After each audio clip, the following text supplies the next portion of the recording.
கைலாய மலையில ஆளாள சுந்தரர் சிவபெருமானுக்கு சேவை செஞ்சுக்கிட்டு வராரு. தினமுமே தோட்டத்துக்கு போய் பூக்கள் பறிச்சுட்டு வராரு. பூக்களால சிவபெருமான அர்ச்சிக்கிறாரு. ஒரு நாள் இந்த மாதிரி தோட்டத்துக்கு போகும் பொழுது பார்வதி தேவியோட சேடி பெண்களான கமலினி அனிதிகைங்கிற 2 பேரும் பூ பறிக்க வராங்க. ஒரு நொடி அவங்க 2 பேரையும் பார்த்து தான் மனசுக்குள்ளேயே காமம் கொள்றாரு.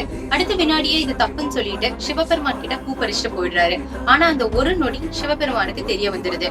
அவர் ஆளாள சுந்தரரை பார்த்து அந்த 2 பெண்கள் மேலயும் நீ காமம் கொண்டதுனால நீ பூமியில மனிதனா பிறந்து அந்த 2 பெண்களோடய வாழ்ந்துட்டு அதுக்கப்புறம் என்கிட்ட வான்னு சாபம் கொடுக்குறாரு. இதை கேட்டவுடனே சுந்தரர் பயங்கரமா கண்ணீர் விடுறாரு. ஒரு நொடி நான் செஞ்ச தவறுக்காக இத்தனை வருஷங்கள் என்னால உங்களை பிரிஞ்சிருக்க முடியாதுன்னு சொல்றாரு. சிவபெருமான் தான் கொடுத்த சாபத்தை மாத்த முடியாதுன்னு சொல்றாரு. ஆளாள சுந்தரர் ஒரு வரம் கேட்கிறாரு. பூமியில இருக்கக்கூடிய எந்த இன்ப துன்பங்களும் என்னை ஆட்கொள்ளாதபடி எனக்கு ஏதாவது ஒரு இன்ப துன்பம் நேரும் பொழுது என்ன நீங்க வந்து ஆட்கொள்ளணும்னு கேட்கிறாரு. சிவபெருமானும் அதுக்கு ஒத்துக்கிட்டு சுந்தரரை பூமியில படைக்கிறாரு.